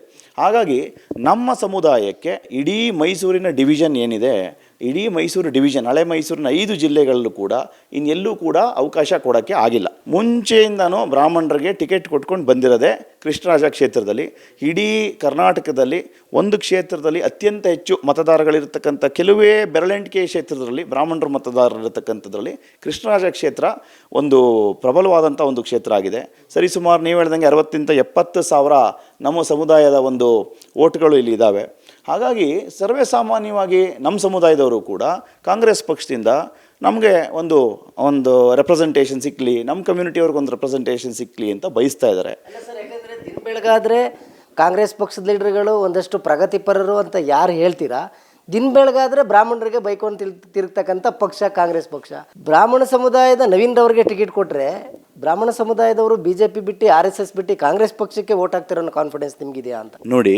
ಕಾಂಗ್ರೆಸ್ ಪಕ್ಷ ಯಾವತ್ತೂ ಬ್ರಾಹ್ಮಣರಿಗೆ ಬೈಕೊಂಡು ಬಂದಿಲ್ಲ. ಕಾಂಗ್ರೆಸ್ ಪಕ್ಷದಲ್ಲಿ ಗುರುತಿಸ್ಕೊಂಡಿರ್ತಕ್ಕಂಥ ಕೆಲವರು ಇರ್ತಾರೆ. ಈಗ ಅವ್ರ ಮನಸ್ಸಿನಲ್ಲಿ ಕೆಲವು ವಿಚಾರಗಳಿರುತ್ತೆ. ಇತಿಹಾಸದಲ್ಲಿ ಎಲ್ಲ ಥರ ಆಗುಹೋಗುಗಳು ಆಗಿದೆ. ಹಾಗಾಗಿ ಕೆಲವರು ಕಾಂಗ್ರೆಸ್ ಪಕ್ಷದಲ್ಲಿ ನಾನಿದ್ದೀನಿ ಅಂತ ಕೆಲವರು ಯಾರು ಅಂಥವ್ರು ಕೆಲವು ಮಾತುಗಳು ಆಡಿರ್ಬೋದು. ಪಕ್ಷ ಯಾವತ್ತೂ ಬ್ರಾಹ್ಮಣರಿಗೆ ವಿರುದ್ಧವಾಗಲಿ, ಬ್ರಾಹ್ಮಣರ ಬಗ್ಗೆ ಒಂದು ಅವಹೇಳನಕಾರಿ ಮಾತುಗಳಾಗಲಿ, ಈಗ ಮೊನ್ನೆ ಸಿದ್ದರಾಮಯ್ಯ ಸಾಹೇಬರು ನೀವು ಹೇಳ್ತಿರ್ತಕ್ಕಂಥ ಒಂದು ಕಾರ್ಯಕ್ರಮದ ಹಿನ್ನೆಲೆ ನನಗೆ ಅರ್ಥ ಆಗುತ್ತೆ. ಆ ಕಾರ್ಯಕ್ರಮದಲ್ಲಿ ಅವರು ಇದ್ದರು. ಸಿದ್ದರಾಮಯ್ಯ ಸಾಹೇಬ್ರು ಏನಾರು ಮಾತಾಡಿದಿರಾ ಬ್ರಾಹ್ಮಣರ ಬಗ್ಗೆ? ಅವರೇನೂ ಮಾತಾಡಿಲ್ವಲ್ಲ. ಈಗ ಯಾರೋ ಮಾತಾಡ್ತಾರೆ, 100 ಜನ ಎಲ್ಲ ಜಾತಿಗಳ ಬಗ್ಗೆನೂ ಮಾತಾಡ್ತಾರೆ ಸಹಜವಾಗಿ. ಹಾಗಾಗಿ ಪಕ್ಷ ಯಾವತ್ತೂ ಕೂಡ ನೋಡಿ, ಜವಾಹರ್ಲಾಲ್ ನೆಹರು ಅವ್ರು ಯಾರು? ಅವ್ರು ಬ್ರಾಹ್ಮಣರಲ್ವಾ? ಕಾಶ್ಮೀರಿ ಪಂಡಿತ್ ಅಲ್ವಾ ಅವ್ರಿಗೆ? ಮೋತಿಲಾಲ್ ನೆಹರು ಅವ್ರ ಮಗ ಅಲ್ವಾ ಅವರು? ಇಂದಿರಾ ಗಾಂಧಿ ಅವ್ರು ಯಾರು ಹಾಗಾರೆ ಅಲ್ವಾ? ಮತ್ತು ಇವಾಗ ನಮ್ಮಲ್ಲಿ ಗುಂಡೂರಾವ್ ಅವ್ರನ್ನ ಮುಖ್ಯಮಂತ್ರಿ ಮಾಡಿದಂಥ ಪಕ್ಷ ಯಾವುದು? PV ನರಸಿಂಹರಾವ್ ಅವರು ಪ್ರಧಾನಮಂತ್ರಿ ಆಗಿದ್ದಲ್ಲ, ಅವ್ರನ್ನ ಪ್ರಧಾನಮಂತ್ರಿ ಮಾಡಿದಂಥ ಪಕ್ಷ ಯಾವುದು ಅಲ್ವಾ? ಹಾಗಾಗಿ ನಮ್ಮಲ್ಲಿ ರಾಮಕೃಷ್ಣ ಹೆಗಡೆ ಅವರು, ನಿಮಗೆ ಭಾಳಷ್ಟು ಜನ ಬ್ರಾಹ್ಮಣರು ಕಾಂಗ್ರೆಸ್ ಕಟ್ಟಿದಂಥದ್ದು ಮೈಸೂರಿನಲ್ಲಿ ಆಗಿನ ಕಾಲದಲ್ಲಿ ಎಲ್ಲ ಬ್ರಾಹ್ಮಣರೇ. ಕಾಂಗ್ರೆಸ್ ಕಟ್ಟಿದವ್ರು ಯಾರು ಇಲ್ಲಿ ಅವತ್ತು? ಹಾಗಾಗಿ ನಾನೊಬ್ಬ ಕೇವಲ ಬ್ರಾಹ್ಮಣ, ಅದಕ್ಕೆ ನನಗೆ ಟಿಕೆಟ್ ಕೊಡಿ ಅಂತ ಹೇಳಲ್ಲ. ಆದರೆ ಬ್ರಾಹ್ಮಣ ಸಮುದಾಯಕ್ಕೆ ಈ 5 ಜಿಲ್ಲೆಗಳಲ್ಲಿ ಎಲ್ಲೂ ಕಾಂಗ್ರೆಸ್ ಪಕ್ಷದಿಂದ ಟಿಕೆಟ್ ಕೊಡೋಕ್ಕಾಗ್ತಾ ಇಲ್ಲ. ಬೇರೆ ಕಡೆ ಮೈಸೂರು ಪಾರ್ಲಿಮೆಂಟ್ ಕ್ಷೇತ್ರ ಅಂತ ನೀವೇನು ಲೆಕ್ಕಕ್ಕೆ ತೊಗೊಂಡ್ರೆ ಅಲ್ಲಿ ಸರಿಸುಮಾರು ನಮ್ಮ ಜಾತಿದು 2 ಲಕ್ಷ ಓಟ್ಗಳು ನಮ್ಮ ಸಮುದಾಯದವ್ರದ್ದಿದೆ. ಹಾಗಾಗಿ ನಮ್ಮ ಸಮುದಾಯಕ್ಕೂ ಕೂಡ ಸಹಜವಾಗಿಯೇ ಒಂದು ರೆಪ್ರೆಸೆಂಟೇಷನ್ ಬೇಕಲ್ಲ. ಹಾಗಾಗಿ ನಮ್ಮವರು ಕೂಡ ನಮ್ಮ ಸಮುದಾಯದಿಂದ ಕೊಡಿ. ಅಲ್ಲದೆ ನನ್ನ ಜೊತೆಗೆ ಎಲ್ಲ ಸಮುದಾಯದವರು ಕೂಡ ಒಂದು ಪಕ್ಷ ಟಿಕೆಟ್ ಕೊಡಬೇಕು ಅಂದರೆ ಒಂದು ಪ್ರಬಲವಾಗಿರೋ ಸಮುದಾಯದ ಜೊತೆಗೆ ಚುನಾವಣೆ ಗೆಲ್ಲಬೇಕು ಅಂದರೆ ಬೇರೆ ಬೇರೆ ಸಮುದಾಯಗಳ ಕಾಸ್ಟ್ ಕಾಂಬಿನೇಷನ್ ಕೂಡ ವೆರಿ ಇಂಪಾರ್ಟೆಂಟ್ ರೋಲ್ ಆಗುತ್ತೆ. ಬೇರೆ ಸಮುದಾಯದವರ ಒಡನಾಟ ಯಾವ ಥರ ಇದೆ ನೋಡಿ. ನಾನು ಸಣ್ಣ ವಯಸ್ಸಿಂದಲೂ ಕೂಡ ನಮ್ಮ ಸಮುದಾಯದವರ ಜೊತೆಗೆ ಎಲ್ಲ ಸಮುದಾಯದವ್ರ ಜೊತೆಗೂ ಬೆಳ್ಕೊಂಬಂದಿರತಕ್ಕಂಥವನು. ಹಾಗಾಗಿ ನನ್ನ ಜೊತೆಗೆ ಶೆಡ್ಯೂಲ್ಡ್ ಕ್ಯಾಸ್ಟ್ನವ್ರು ಆಗ್ಬೋದು, OBC ಅವ್ರು ಆಗ್ಬೋದು, ಮೈನಾರಿಟಿಯವ್ರು ಆಗ್ಬೋದು, ಮಹಿಳೆಯರಾಗ್ಬೋದು, ನಮ್ಮ ಅಕ್ಕಂಗಿಯರು, ಎಲ್ಲ ರೀತಿಯಾದಂಥ ಒಂದು ಜನರ ಸಮುದಾಯಗಳ ಜಾತಿಗಳ ಒಡನಾಟ ಇಟ್ಕೊಂಡು ಬೆಳೆದು ಬಂದಿರತಕ್ಕಂಥವ್ನು ನಾನು. ಇವತ್ತಿಗೂ ಕೂಡ ನಮ್ಮ ಕಂಪ್ಲೀಟ್ ನನ್ನ ಜೊತೆ ಯಾರ್ಯಾರಿದ್ದಾರೆ ತಾವು ನೋಡಿದ್ರೆ ಎಲ್ಲ ಜಾತಿಯವರು ನನ್ನ ಜೊತೆಗಿದ್ದಾರೆ. ಹಾಗಾಗಿ ನಮ್ಮ ಸಮುದಾಯದ ಬಗ್ಗೆ ನನಗೆ ಗೌರವ ಇದೆ, ಅಭಿಮಾನವೂ ಇದೆ. ಆದರೆ ರಾಜಕೀಯ ಬರೀ ಜಾತಿ ಆಧಾರಿತ ಆಗಬಾರ್ದು. ಒಂದೇ ಜಾತಿಯಿಂದ ಗೆಲ್ಲಕ್ಕಾಗೋದು ಇಲ್ಲ. ಒಂದೇ ಜಾತಿ ಮೇಲೆ ರಾಜಕೀಯ ನಿಂತ್ಕೋಬಾರ್ದು. ಹಲವಾರು ವಿಚಾರಧಾರೆಗಳು ಈಗ ಎಲ್ಲ 16 ಥರ ಒಂದು ಸೇರಿದಾಗಲೇ ಕಲೆಕ್ಟಿವ್ ಆಗಿ ಅದಕ್ಕೊಂದು ಮೌಲ್ಯ ಬರೋದು, ಅದಕ್ಕೊಂದು ಅರ್ಥಗರ್ಭಿತವಾದಂಥ ಒಂದು ಏನಾದ್ರು ನೀವು ಮಾಡಬೇಕು. ಈಗ ನೀವು ಒಂದು ಬಿಲ್ಡಿಂಗ್ ಕಟ್ಟಬೇಕು ಅಂದರೆ ಕಬ್ಬಿಣನೂ ಬೇಕು, ಸಿಮೆಂಟ್ ಬೇಕು, ಇಟ್ಟಿಗೆ ಬೇಕು, ಮರಳು ಬೇಕು. ಆವಾಗ ಒಂದು ಭವ್ಯವಾದಂಥ ಒಂದು ಹೆಂಗೆ ಭವಿಷ್ಯ ನಾವು ನಿರ್ಮಾಣ ಮಾಡ್ಬೋದು. ಅದೇ ಥರ 16 ಸಮುದಾಯಗಳು ಒಬ್ರಿಗೊಬ್ರಿಗೆ ಹೊಂದ್ಕೊಂಡು ಒಂದು ಶಾಂತಿಯಿಂದ ಸಂತೋಷದಿಂದ ಜೊತೆಗಿದ್ರೆ ಅದೇ ಜೀವನ ಅಂತ ಅರ್ಥ ಮಾಡ್ಕೊಂಡಿರ್ತಕ್ಕಂಥವ್ನು ನಾನು. ಹಾಗಾಗಿ ಎಲ್ಲ ಸಮುದಾಯದವರು ಕೂಡ ಒಗ್ಗಟ್ಟಿಂದ ಕೃಷ್ಣರಾಜ ಕ್ಷೇತ್ರದಲ್ಲಿ ನನ್ನ ಜೊತೆಗೆ ಎಲ್ಲ ಸಮುದಾಯದವರು ಇದ್ದಾರೆ. ಅವರೆಲ್ಲರ ಒಂದು ಆಶೀರ್ವಾದ ಮತ್ತು ಬೆಂಬಲದಿಂದ ನಾನು ಕೂಡ ಒಬ್ಬ ಆಕಾಂಕ್ಷಿ ಆಗಿದ್ದೀನಿ ಅಂತ ಹೇಳಿ. ಆಕಾಂಕ್ಷಿ ಆಗೋದು ಒಂದು ಕಡೆ ಆದರೆ ಅಭ್ಯರ್ಥಿಯಾಗಿ ಚುನಾವಣೆ ಗೆಲ್ಲುವುದು ಕೂಡ ಅಷ್ಟೇ ಇಂಪಾರ್ಟೆಂಟ್ ಆಗುತ್ತೆ. ಯಾಕಂದರೆ DK ಶಿವಕುಮಾರ್ ಅವರು ಇರ್ಬೋದು, ಸಿದ್ದರಾಮಯ್ಯನವರು ಇರ್ಬೋದು, ಮಲ್ಲಿಕಾರ್ಜುನ್ ಖರ್ಗೆ ಅವರು ಇರ್ಬೋದು, ಈ ಬಾರಿ ಅಧಿಕಾರಕ್ಕೆ ಬರಲೇಬೇಕು. ಆ ಕಾರಣಕ್ಕೋಸ್ಕರ ಪ್ರತಿಯೊಂದು B ಫಾರಮ್ಮು ಕೂಡ ಇಂಪಾರ್ಟೆಂಟ್ ಆಗುತ್ತೆ. ನಾವು ಗೆಲ್ಲೋ ಕುದುರೆಗೆ ಟಿಕೆಟ್ ಕೊಡ್ತೀವಿ ಅಂತ ಹೇಳ್ತಾರೆ. ನಿಮ್ಮ ಗೆಲುವಿನ ಸ್ಟ್ರಾಟಜಿ ಹೇಗೆ ಅಂತ ರಾಮದಾಸ್ ಅವರ ವಿರುದ್ಧ? ನೋಡಿ, ಸಹಜವಾಗಿಯೇ ನೀವು ಕೇಳ್ದಂಗೆ ನಮ್ಮ ಸಮುದಾಯದ ಏನು ಜನ ಇದ್ದಾರೆ ಭಾಳಷ್ಟು ನೊಂದಿದ್ದಾರೆ. ಯಾಕೆ ಅಂತಂದರೆ ನಮ್ಮ ಸಮುದಾಯದವ್ರಿಗೆ ಅವ್ರಿಗೆ ಸಲ್ಲಬೇಕಾದಂಥ ಪ್ರಾತಿನಿಧ್ಯ ಆಗ್ಬೋದು, ಅವ್ರಿಗೆ ಸಲ್ಲಬೇಕಾಗಿರೋಂಥ ಕೆಲವು ಗೌರವಗಳಾಗ್ಬೋದು, ಸಲ್ತಾ ಇಲ್ಲ. ಹೆಸರಿಗೆ BJP ಸರ್ಕಾರ, ಬ್ರಾಹ್ಮಣರ ಸರ್ಕಾರ ಅಂತಂದರೆ ಎಷ್ಟು ಜನ ಬ್ರಾಹ್ಮಣರಿಗೆ ಬಿ ಜೆ ಪಿ ಸರ್ಕಾರದಿಂದ ಸಬ್ಸಿಡಿ ಮತ್ತೊಂದು ಇನ್ನೊಂದು ಹೇಳ್ತಾ ಇದ್ದಾರಲ್ಲ ಅವೆಲ್ಲ ಸಿಕ್ಕಿದೆ ಆಯಿತಾ. ಭಾಳಷ್ಟು ಸ್ಕೀಮ್ಗಳು ಏನು ಅನೌನ್ಸ್ ಮಾಡಿದ್ದಾರೆ. ಕೇಳ್ಪಟ್ಟೆ ಲಾಸ್ಟ್ ಟೈಮ್ ಕೋವಿಡ್ ಟೈಮ್ನಲ್ಲಿ ಸಾಕಷ್ಟು ಬ್ರಾಹ್ಮಣ ಸಮುದಾಯದ ಪುರೋಹಿತ ವರ್ಗ ಅಥವಾ ಬೇರೆ ಬೇರೆ ವರ್ಗದರು ಕೂಡ ಒಂದು ಹೊತ್ತಿನ ಅನ್ನಕ್ಕೂ ಕೂಡ ಪರಿತಪಿಸ್ತಕ್ಕಂಥ ಪರಿಸ್ಥಿತಿಯನ್ನು ನಾನು ನೋಡಿದ್ದೀನಿ. ಅಂದರೆ ಮುಂದುವರೆದ ಮೇಲ್ವರ್ಗದಲ್ಲೂ ಕೂಡ ಬಡತನ ಇದೆ ಅಂತ. ನೋಡಿ, ಬಡತನ ಯಾವ ಸಮುದಾಯನೂ ಬಿಟ್ಟಿದ್ದಂಥದ್ದಲ್ಲ. ನಮ್ಮ ಒಂದು ಸಮುದಾಯದಲ್ಲಿ ಭಾಳಷ್ಟು ಜನ ಬಡವರಿದ್ದಾರೆ. ಕೋವಿಡ್ ಟೈಮಲ್ಲಿ ನಾನು ಮತ್ತು ನಮ್ಮ ಸಂಗಡಿಗರು ಎಲ್ಲರೂ ಸೇರಿಕೊಂಡು ನಮ್ಮ ಸಮುದಾಯನೂ ಸೇರಿದಂತೆ ಎಲ್ಲ ಸಮುದಾಯಗಳಿಗೂ ಕೂಡ ನಮ್ಮ ಕೈಲಿ ಭಗವಂತ ಎಷ್ಟು ಶಕ್ತಿ ಕೊಟ್ಟಿದ್ದಾನೆ ಅಷ್ಟರ ಮಟ್ಟಕ್ಕೆ ಕಿಟ್ಗಳನ್ನ ಹಂಚ್ಕೊಂಡು ಬಂದಿದ್ದೀವಿ. ಆವಾಗಲೂ ಕೂಡ ನಾನು ನೋಡಿದ್ದೀನಿ ನಮ್ಮ ಹಸಿದ ಹೊಟ್ಟೆಗೆ ಅನ್ನ ಕೊಡೋದು ಆಹಾರದ ಕಿಟ್ಗಳನ್ನು ನೋಡಿದ್ದೀವಿ. ಆದರೆ ನಿಮ್ಮ ಕ್ಷೇತ್ರದ ಶಾಸಕರು ಗಂಟೆ ಹೊಡಿತಾ ಇದ್ರು, ವಿಷಲ್ ಹೊಡ್ರಿ, ದೀಪ ಹಚ್ಚಿದ್ರೆ ಕೊರೋನಾ ಹೋಗುತ್ತೆ ಅಂತ ಸ್ಟೇಟ್ಮೆಂಟ್ ಮಾಡಿದ್ರು ರಾಮದಾಸರವರು. ಅದು ನಿಜಕ್ಕೂ ದುರಾದೃಷ್ಟಕರ ಅಂತ ಹೇಳಲಿಕ್ಕೆ ಬಯಸ್ತೀನಿ. ಯಾಕೆ ಅಂತಂದರೆ ನಾನು ಅವ್ರ ಬಗ್ಗೆ ಜಾಸ್ತಿ ಏನು ಮಾತಾಡೋಕ್ಕೆ ಹೋಗಲ್ಲ. ಅವ್ರು ಏನು ಅಂತಂದ್ಬಿಟ್ಟು ಇಡೀ ಕ್ಷೇತ್ರಕ್ಕೆ ಭಾಳಷ್ಟು ಚೆನ್ನಾಗಿ ಮನದಟ್ಟಾಗೋಗ್ಬಿಟ್ಟಿದೆ. ಈಗ ಒಬ್ಬ ಮನುಷ್ಯನ ನೀವು ಒಂದು ದಿವಸ ಏಮಾರಿಸ್ಬೋದು, 2 ದಿವಸ ಏಮಾರಿಸ್ಬೋದು, 4ನೇ ದಿವಸ ನಾಟಕ ಆಡ್ಬೋದು, 5ನೇ ದಿವಸ ಬಣ್ಣ ಕಟ್ಬೋದು. ಎಷ್ಟು ವರ್ಷ ಡ್ರಾಮಾ ಮಾಡ್ಕೊಂಬರಕ್ಕೆ ಸಾಧ್ಯ? ಲೆಕ್ಕಾಚಾರದಲ್ಲಿ ರಾಮದಾಸರವರು ಡ್ರಾಮಾ ಮಾಡ್ತಿದ್ದಾರೆ. ನೋಡಿ, ಡ್ರಾಮಾ ಅವ್ರು ಮಾಡ್ತಿದ್ದಾರೋ ಏನು ಮಾಡ್ತಾ ಇಲ್ವೋ ಅನ್ನತಕ್ಕಂಥದ್ದು ಇಡೀ ಕೃಷ್ಣರಾಜ ಕ್ಷೇತ್ರಕ್ಕೆ ಜಗಜ್ಜಾಹಿರ ಅಂತಾರಲ್ಲ, ಎಲ್ಲರಿಗೂ ಗೊತ್ತಿದೆ. ಇವತ್ತು ಆ ಒಂದು ಕೃತಕ ನಗು, ಆ ಒಂದು ಆಹಾಭಾವಗಳು, ಆ ಮಾತುಗಳು, ಅವ್ರ ಜೊತೆಗೆ ಯಾರ್ಯಾರು ಓಡಾಡ್ತಾ ಇದ್ದಾರೆ, ನಿಜವಾದ MLA ಇವತ್ತು ಯಾರನ್ನ ಕರ್ಕೊಂಬಂದು ಕೂಡಿಸ್ಕೊಂಡಿದ್ದಾರೆ ಅವ್ರ ಜೊತೆಗೆ, ಅವರಿಂದ ಏನೇನು ಕೆಲಸಗಳಾಗ್ತಾ ಇದೆ. ಯಾರ ಜೊತೆಗಿದ್ದಾರೆ ನನಗೆ ಅರ್ಥ ಆಗ್ತಿಲ್ಲ. ನಿಮ್ಮ ಮಾತನಾಡ್ತಾ ಕ್ಷೇತ್ರದ ಜನಗಾರ ಗೊತ್ತಾಗಲಿ ಅಂತ. ನೋಡಿ, ನಾನು ಅದನ್ನು ಹೇಳಿದ್ರೆ ಇವಾಗ ಸರಿ ಹೋಗಲ್ಲ. ಎಲ್ರಿಗೂ ಗೊತ್ತು ಅದ್ರ ಕತೆ ಏನು ಅಂತಂದ್ಬಿಟ್ಟು ಅಂತ. ಡಿಫ್ಯಾಕ್ಟೋ MLA ಅಂತ ಕರೀತಾರೆ ಆಕೆನ. ಡಿಫ್ಯಾಕ್ಟೋ MLA ಆಕೆ ಯಾರು ಅನ್ನತಕ್ಕಂಥದ್ದು ಇಡೀ ಜನ ಮಾತಾಡ್ಕೋತಾ ಇದ್ದಾರೆ. ನಾನು ಹೇಳ್ತಕ್ಕಂಥದ್ದಲ್ಲ, ನಾನು ಅದ್ರ ಬಗ್ಗೆ ಕ್ಷೇತ್ರದಲ್ಲಿರ್ತಕ್ಕಂಥದ್ದು ಆತ MLA ಆಕೆ MLA ಅನ್ನೋ ಪ್ರಶ್ನೆ. ಅದು ಜನರ ಮನಸ್ಸಿಗೆ ಭಾಳ ಚೆನ್ನಾಗಿ ಗೊತ್ತಿದೆ. ಕೆಲಸ ಆಗಬೇಕು ಅಂದರೆ ಯಾರ ಹತ್ರ ಹೋಗಬೇಕು, ಇವರು ಯಾರ ಕೈಗೆ ಸಿಗ್ತಾರೆ, ಯಾರ ಕೈಗೆ ಸಿಗಲ್ಲ. ಕೆಲವೊಂದು ಇನ್ಸ್ಪೆಕ್ಟರ್ಗಳು ನಮ್ಮ ಹತ್ರ ಅವರ ನೋವುಗಳನ್ನ ತೋಡ್ಕೊಳ್ತಾ ಇದ್ರು. ಸರ್ ನಮಸ್ತೆ, ಈ ವಿಚಾರನ ಎಲ್ಲೂ ಪ್ರಸ್ತಾಪ ಮಾಡಬೇಡಿ, ನಮಗೊಂದು ನೋವಿದೆ. ಕೇರ್ ಕ್ಷೇತ್ರದಲ್ಲಿ ಬರ್ತಕ್ಕಂಥ ಇನ್ಸ್ಪೆಕ್ಟರ್ಗಳು ಅಥವಾ ಯಾವ್ದಾದ್ರು ಠಾಣೆಗೆ ನಾನು ಬರಬೇಕು ಅಂದರೆ ಆಕೆಯೇ ಒಂದು ಪರ್ಮಿಷನ್ ಆಗಬೇಕು. ಸರ್ ಲೆಟ್ರು ಅಲ್ಲಿಂದ ಬರಬೇಕು, ನಾನೊಬ್ಬ ಮುಖ್ಯಮಂತ್ರಿಗಳ ಚಿನ್ನದ ಪದಕ ವಿಜೇತ ಇನ್ಸ್ಪೆಕ್ಟರ್ ಸರ್ ಅನ್ನೋ ಒಂದು ನೋವನ್ನು. ನೋಡಿ, ಅದನ್ನೇ ಹೇಳಿದ್ದು ನಾನು ದುರಾದೃಷ್ಟಕರ ಅಂತ. ನಾನು ರಾಮದಾಸ್ ಅವರ ವೈಯಕ್ತಿಕ ವಿಚಾರಗಳು ಮಾತಾಡಲ್ಲ. ಯಾಕೆ ಅಂತಂದರೆ ಅವರು ಕೂಡ ಶಾಸಕರಾಗಿ ಮಂತ್ರಿಯಾಗಿದ್ದಂಥವರು ನಮ್ಮ ಸಮುದಾಯದಲ್ಲಿ ಬೆಳೆದು ನಿಂತಿದ್ದಾರೆ. ಅವರು ಕೃಷ್ಣರಾಜ ಕ್ಷೇತ್ರಕ್ಕೆ ತಮ್ಮದೇ ಆದಂಥ ರೀತಿಯಲ್ಲಿ ಓಡಾಡ್ಕೊಂಡು ಬಂದಿದ್ದಾರೆ. ವೈಯಕ್ತಿಕ ವಿಚಾರಗಳು ರಾಜಕೀಯದಲ್ಲಿ ನಾಗಣ್ಯ. ನಾನು ಅವ್ರ ಬಗ್ಗೆ ವೈಯಕ್ತಿಕವಾಗಿ ಏನೂ ಮಾತಾಡೋಕ್ಕೆ ಹೋಗಲ್ಲ. ನಾನು ಹೇಳೋದು ಇಷ್ಟೇ, ನೀವು ಕ್ಷೇತ್ರಕ್ಕೆ ಶಾಸಕರಾಗಿ BJP ಪಕ್ಷದಿಂದ ಏನೇನು ಕೊಡುಗೆ ಕೊಟ್ಕೊಂಡು ಬಂದಿದ್ದೀರಿ. ಈಗ ರಾಮದಾಸ್ ಅವರು ಏನು ಮಾಡಿಲ್ಲ, ಶೂನ್ಯ ಅನ್ನತಕ್ಕಂಥ ಮಾತು ಹೇಳ್ತಕ್ಕಂಥ ಮೂರ್ಖ ನಾನಲ್ಲ. ಅವರು ಕೆಲವು ಕೆಲಸಗಳು ಮಾಡ್ಕೊಂಬಂದಿದ್ದಾರೆ, ಇಲ್ಲ ಅಂತಲ್ಲ. ಈಗ ಒಬ್ರು MLA ಆದಮೇಲೆ ಸಹಜವಾಗಿ ನಾವು MLA ಆಗದೇ ಮಾಡಬೇಕು ಅಂತ ಅಂದ್ಬಿಟ್ಟು. ಆದರೆ ಎಷ್ಟು ಜನಕ್ಕೆ ನೀವು ನ್ಯಾಯ ದೊರಕಿಸ್ಕೊಟ್ಟಿದ್ದೀರಿ? ಇವತ್ತು KR ಕ್ಷೇತ್ರದ ಪರಿಸ್ಥಿತಿ ಏನಾಗಿದೆ? How much of justice have you rendered to the constituency? ಈಗ ನೀವು 10 ರೂಪಾಯಿಗೆ 2 ರೂಪಾಯಿ ಕೆಲಸ ಮಾಡಿಬಿಟ್ಟು ನಾನು ಮಾಡಿದ್ದೀನಿ ಅಂತ ಹೇಳತಕ್ಕಂಥದ್ದಲ್ಲ. ಮಳೆ ಬಂತು ಅಂತ ಹೇಳಿದ್ರೆ ಮನೆಗೆಲ್ಲ ನೀರು ನುಗ್ತಕ್ಕಂಥ ಪರಿಸ್ಥಿತಿ ಸರ್. ಸ್ವಾತಂತ್ರ್ಯ ಬಂದು ಇಷ್ಟು ವರ್ಷ ಆಗಿದೆ. ಒಬ್ಬೊಬ್ರು ನಾನು 3 ಸರಿ ಗೆದ್ದಿದ್ದೀನಿ ಅಂತ ಹೇಳ್ತಾರೆ. ಚಾಮುಂಡಿ ಬೆಟ್ಟ ಬಿಟ್ಟರೆ 2ನೇ ಬೆಟ್ಟ ಮಾಡಿ ಮೈಸೂರಿನಲ್ಲಿ ಇಟ್ಟಿದ್ದಾರೆ. ನೋಡಿ, ಆ ಕಸ ವಿಲೇವಾರಿ ವಿಚಾರ, ಅಲ್ಲಿ ಏನು ನಾವು ಸಿವೇಜ್ ಟ್ರೀಟ್ಮೆಂಟ್ ಪ್ಲ್ಯಾಂಟ್ ಅಂತ ಅಂದ್ಬಿಟ್ಟು ಇದರದ್ದಿದೆ, ಅದು ಭಾಳಷ್ಟು ಇದು ವರ್ಷಗಳಿಂದನೂ ಕೂಡ ಅದು it's a never ending issue. Burning ಇಟ್ಕೊಂಡೇ ಕೂತಿದ್ದಾರೆ. ಯಾಕೆ ಅಂದರೆ ಚುನಾವಣೆ ಬಂದಾಗ ಆ ವಿಚಾರ ಬೇಕು ಅನ್ನತಕ್ಕಂಥದ್ದಕ್ಕೆ. ಅದಕ್ಕೊಂದು ಪರಿಹಾರ ಕಲ್ಪಿಸೋಕ್ಕೆ ಇವರೊಬ್ಬರು ಮಂತ್ರಿ ಆಗಿದ್ದು, ಇವರೊಬ್ಬರು ಶಾಸಕರಾಗಿ ಇಷ್ಟಿಷ್ಟು ಬಾರಿ, ಇವರಿಗೆ ನಿಜವಾಗ್ಲೂ ಇಷ್ಟು ವರ್ಷ ಬೇಕಾ? ಆಶ್ರಯ ಮನೆಗಳ ಕತೆ ನೋಡಿ, ಒಂದು ಸ್ವಲ್ಪ ಭಾಳ ಕಾಡಾದಂಗಾಗಿದೆ. ಇವತ್ತು ನೋಡ್ಬೇಕು ನೀವು ಆಶ್ರಯ ಮನೆಗಳನ್ನ. ಚುನಾವಣೆ ಬಂದಾಗ ಒಂದೊಂದು ಹೊಸ ರೀತಿ ಸ್ಟ್ರಾಟಜಿಗಳು ನಿಮ್ಮ ಕ್ಷೇತ್ರದ ಶಾಸಕರು ಮಾಡ್ತಾರೆ. ಕಳೆದ ಬಾರಿ ಚುನಾವಣೆಯಲ್ಲಿ ನಾನು ನೋಡಿದ್ದೆ. ಆಶ್ರಯ ಮನೆಗಳಿಗೆ ಅರ್ಜಿ ನಾಳೆನೇ ಮನೆ ಆಗೋಗುತ್ತೆ ಅಂತೇಳಿ 1006 ಜನ ಅರ್ಜಿ ಹಾಕಿದ್ರು. ಬಟ್ ಅದೆಲ್ಲಿ ಧೂಳು ಹಿಡಿತದೆ ಗೊತ್ತಿಲ್ಲ. ನೋಡಿ, ನಾನು ಅದನ್ನೇ ಹೇಳೋದು, ನೀವು ಜನಕ್ಕೆ ಎಷ್ಟು ವರ್ಷ ಏಮಾರಿಸ್ಕೊಂಡು ಬರ್ತೀರಿ. ಆಶ್ರಯ ಮನೆ ಕೊಡ್ತೀವಿ ಅಂತ ಅವ್ರ ಹತ್ರ ಬೇರೆ ದುಡ್ಡು ಕಟ್ಟಿಸ್ಕೋತೀರಿ, ಅರ್ಜಿ ಹಾಕ್ಸಿ. ಇನ್ನೂ ಜಾಗ ಐಡೆಂಟಿಫೈ ಆಗಿಲ್ಲ, ಗುದ್ಲಿ ಪೂಜೆ ಆಗಿಲ್ಲ. ಎಷ್ಟೋ ಮನೆಗಳು ಇವತ್ತು ಕಟ್ಟಿರತಕ್ಕಂಥ ಮನೆಗಳೇ ಪಾಳು ಬಿದ್ದು ಕಾಡಾದಂಗೆ ಆಗ್ಬಿಟ್ಟಿದೆ. ಅಲ್ಲಿ ನಡಿಬಾರ್ದಂಥ ವ್ಯವಹಾರಗಳು ನಡೀತಾ ಇದೆ.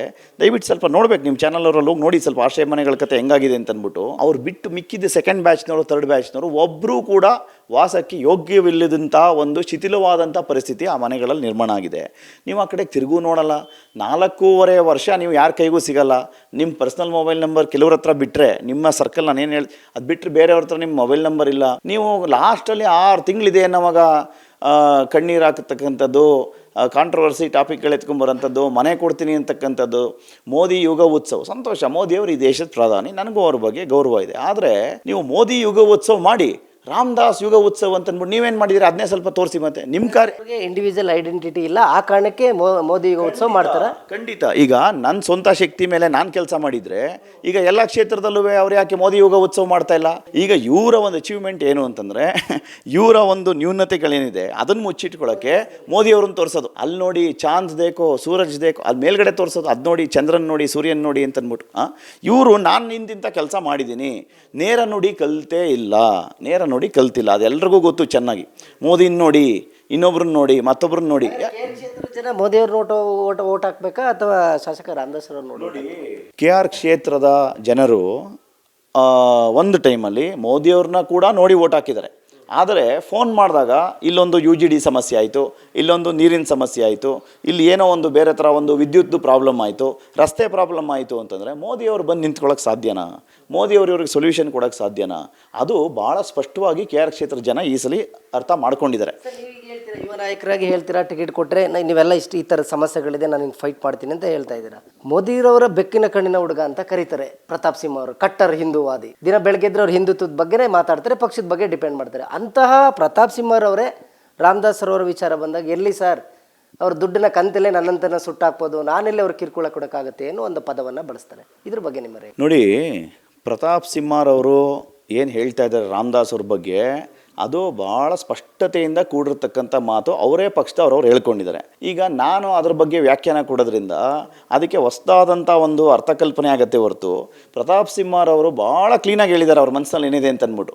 ಈಗ ಅಂಗೈ ಹುಣ್ಣಿಗೆ ಕನ್ನಡಿ ಬೇಕಾ ಅಂತ ಅಷ್ಟು ಚೆನ್ನಾಗಿ ಹೇಳಿದ್ದಾರೆ ಅವರು. ರಾಮದಾಸ್ ಅವ್ರ ಕತೆ ಏನು ಎತ್ತ ಅಂತ ಸ್ವಪಕ್ಷದವರು ಅವರೇ ಅಷ್ಟು ಚೆನ್ನಾಗಿ ಹೇಳ್ತಿರೋವಾಗ ಇನ್ನು ನಾನು ವಿಪಕ್ಷದವ್ನು ನಾನೇನು ಹೇಳಲಿ ಅದ್ರ ಬಗ್ಗೆ? ಹಾಗಾಗಿ ರಾಮದಾಸ್ ಅವ್ರ ಬಗ್ಗೆ ಇವತ್ತು ಕೃಷ್ಣರಾಜ ಕ್ಷೇತ್ರದ ಮನೆಗೂ ಕೂಡ ಅವ್ರ ಕತೆಗಳು ಏನು, ಅವ್ರು ನಡೆದು ಬಂದ ದಾರಿ ಏನು, ಅವರ ಉದ್ದೇಶಗಳು ಯಾವ ಥರ ಇದ್ದಾವೆ, ಅವ್ರ ಮನಸ್ಥಿತಿ ಯಾವ ಥರ ಇದೆ, ಎಷ್ಟು ಚೆನ್ನಾಗಿ ಕೆಲಸ ಮಾಡ್ಕೊಂಡು ಬಂದಿದ್ದಾರೆ, ಯಾವಾಗ ಕೈಗೆ ಸಿಗ್ತಾರೆ, ಯಾವಾಗ ಕೈಗೆ ಸಿಗಲ್ಲ, ಲಾಸ್ಟ್ 6 ತಿಂಗಳಲ್ಲಿ ಅವ್ರು ಹೆಂಗೆ ಆ್ಯಕ್ಟಿವ್ ಆಗ್ತಾರೆ, ಅವತ್ತು ಯಾರ್ಯಾರು ಕ್ಷೇತ್ರಕ್ಕೆ ಬಂದು ಧುಮುಕ್ತಾರೆ. ಪೊಲಿಟಿಕಲ್ ಮಾರ್ಕೆಟಿಂಗ್ ನೀವೇನು ಹೇಳಿದ್ರೆ ಮಾರ್ಕೆಟಿಂಗ್ ಮಾತ್ರ ಹೇಳಿದ್ನಲ್ಲ, ಬ್ರ್ಯಾಂಡಿಂಗ್ ಆ್ಯಂಡ್ ಮಾರ್ಕೆಟಿಂಗ್ ಅದರಲ್ಲಿ ಭಾಳ ಎಕ್ಸ್ಪರ್ಟ್ ಇದ್ದಾರೆ. ಆದರೆ ಜನ ಕೂಡ ಅಷ್ಟೇ ಬುದ್ಧಿವಂತರಿದ್ದಾರೆ. ಗಿಮಿಕ್ಗಳು, ಡೆಮಾಕ್ರಸಿ ಒಳಗಡೆ ಜನ ಕೊಡೋ ಮಾರ್ಕೆಟಿಂಗ್ ಇಂಪಾರ್ಟೆಂಟ್ ಆಗುತ್ತೆ, ರಾಜಕಾರಣಿಗಳು ಮಾರ್ಕೆಟಿಂಗ್ ಮಾಡೋದಕ್ಕಿಂತ. ನೋಡಿ, ನಾವೇನೇ ಮಾರ್ಕೆಟಿಂಗ್ ಮಾಡಿದ್ರು ಕೂಡ ಕೊನೆಗೆ ನೀವು ಮನೆಗೆ ತೊಗೊಂಡೋಗಿ ಪಟ್ನ ಹೊಡಿಲೇಬೇಕು. ನಾವು ಬರೀ ಪ್ಯಾಕೇಜ್ಗೋಸ್ಕರ ತಗೋತೀವ, ಸಾಮಾನು ತಗೋತೀವಿ. ಸಾಮಾನ್ಯವಾಗಿ ಒಂದು ಅಂಗಡಿಗೆ ಹೋಗಿ ಮನೆಗೆ ಹೋದ್ಮೇಲೆ ಅದು ಹೊಡೆದೇ ನೋಡ್ತೀವಲ್ವ. ಹೊರಗಡೆ ಎಷ್ಟೇ ಬಣ್ಣವಾಗಿ ಕಾಣಿಸೋರು ಪದಾರ್ಥ ಎಷ್ಟು ಚೆನ್ನಾಗಿದೆ ಅಂತ ಮನೆಗೆ ಹೋಗಿ ತೆಗೆದ ತಕ್ಷಣ ಸತ್ಯ ಗೊತ್ತಾಗುತ್ತೆ. ಹಾಗಾಗಿ ಈ ಒಂದು ಪ್ಯಾಕೇಜ್ನ ಎಲ್ಲರೂ ಕೂಡ ಮನೆಗೆ ಹೋಗಿ ಓಪನ್ ಮಾಡಿ ನೋಡಾಗಿದೆ, ಇದ್ರ ಕ್ವಾಲಿಟಿ ಅನಾಲಿಸಿಸ್ ಮಾಡಾಗಿದೆ, ಇದ್ರ ಕತೆಗಳೇನು ಅಂತ ನೋಡಾಗಿದೆ, ಎಷ್ಟರ ಮಟ್ಟಕ್ಕೆ ಇದು ಬಳಕೆಗೆ ಬರುತ್ತೆ ಅಂತ ನೋಡಾಗಿದೆ. ಹಾಗಾಗಿ ನಾನು ಹೇಳೋದೇನು ಅಂತಂದರೆ, ನೋಡಿ, ಕ್ಷೇತ್ರ ಜನ ನಿಮ್ಮ ಹತ್ರ ನೀವು ಎಷ್ಟು ಆಸ್ತಿ ಮಾಡಿದಿರಿ, ಏನು ಮಾಡಿದಿರಿ ಎತ್ತೊಂದು ದೇ ಆರ್ ನಾಟ್ ಬಾದರ್ಡ್.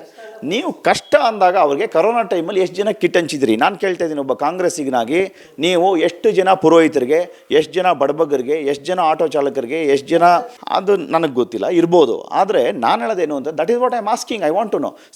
ಜನ ಕೇಳ್ತಾ ಇದ್ದಾರೆ ಇವತ್ತು, ಎಷ್ಟು ಜನ ಬಡಬಗ್ಗರಿಗೆ, ಎಷ್ಟು ಜನ ಕಷ್ಟದಲ್ಲಿರ್ತಕ್ಕಂಥವ್ರಿಗೆ ನೀವು ಸ್ಪಂದಿಸಿದಿರಿ ಸೆಂಟ್ರಲ್ ಗೌರ್ಮೆಂಟ್ ಸ್ಕೀಮಲ್ಲಿ? KR ಕ್ಷೇತ್ರದಲ್ಲಿ ಇರ್ತಕ್ಕಂಥ ಪ್ರತಿಯೊಬ್ಬ ಮತದಾರರು ಯಾರಿದ್ದಾರೆ ಅವರ ಹುಟ್ಟದಬ್ಬಕ್ಕೆಲ್ಲ ವಿಶ್ ಮಾಡಿ ಕಾರ್ಡ್ ಕಳಿಸ್ತಾರಲ್ಲ, ಅದಕ್ಕಿಂತ ಬೇಕಾ ಸರ್? ತಾಯಿ ತಂದೆ ನೆನೆಸ್ಕೋತಾರೋ ಬಿಡ್ತಾರೋ, ಬಟ್ ಶಾಸಕರಂತೂ ಒಂದು ಕಾರ್ಡ್ ಹಾಕ್ತಾರಲ್ಲ ಆಸರೆ ಅನ್ನೋ ಒಂದು ಪೋಸ್ಟ್ನಲ್ಲಿ.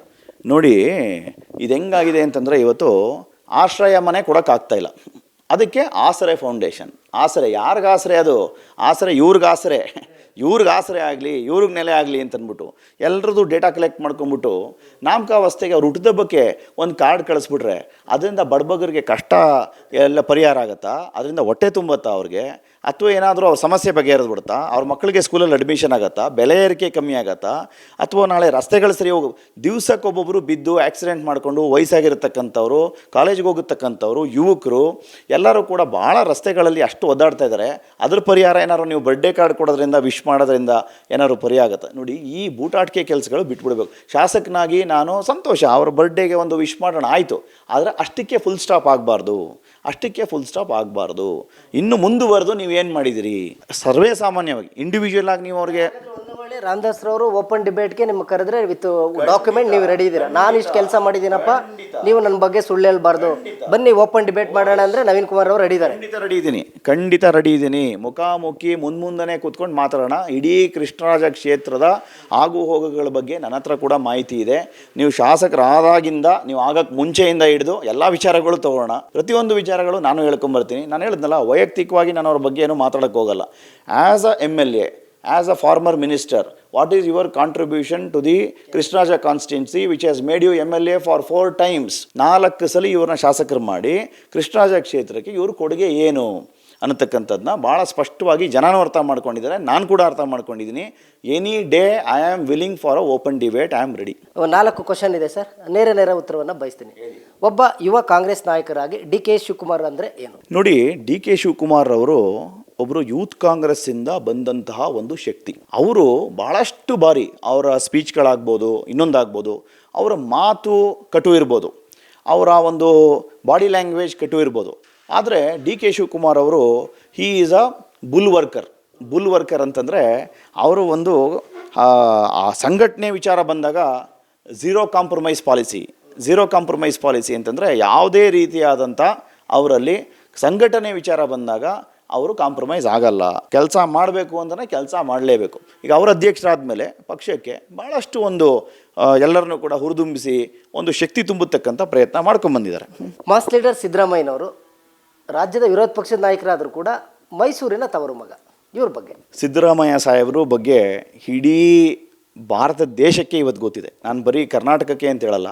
ಅವರು ಈ ದೇಶ ಕಂಡಂತಹ, ಈ ಕರ್ನಾಟಕ ರಾಜ್ಯ ಕಂಡಂತಹ ನುಡಿದಂತೆ ನಡೆಯತಕ್ಕಂಥ ಸರ್ಕಾರ ಅಂತ ಯಾರು ಮಾಡಿದರೆ ಆ ವ್ಯಕ್ತಿತ್ವ ಇರತಕ್ಕಂಥದ್ದು ಸಿದ್ದರಾಮಯ್ಯ ಸಾಹೇಬರಿಗೆ. ನುಡಿದಂತೆ ನಡೆಯುವ ಮಾಸ್ ಲೀಡರ್ ಸಿದ್ದರಾಮಯ್ಯ ಸಾಹೇಬರು. ಯಾಕೆ ಅಂತಂದರೆ ಅವ್ರ ಬಾಯಲ್ಲಿ ಒಂದು ಮಾತು ಬಂತು ಅಂತಂದರೆ ಹಿ ಮೀನ್ಸ್ ವಾಟ್ ಈ ಸೇ. ಕೇಳ್ತೀನಿ ಅಂದರೆ, ಈ ವಿಚಾರಕ್ಕೆ ಟಿಕೆಟ್ ಕೊಡೋ ವಿಚಾರದಲ್ಲಿ NM ನವೀನ್ ಕುಮಾರ್ ಅವರು ಸಿದ್ದರಾಮಯ್ಯರ ಹತ್ರ ನೇರ ಪ್ರಸ್ತಾಪ ಮಾಡಿದ್ದಾರೆ.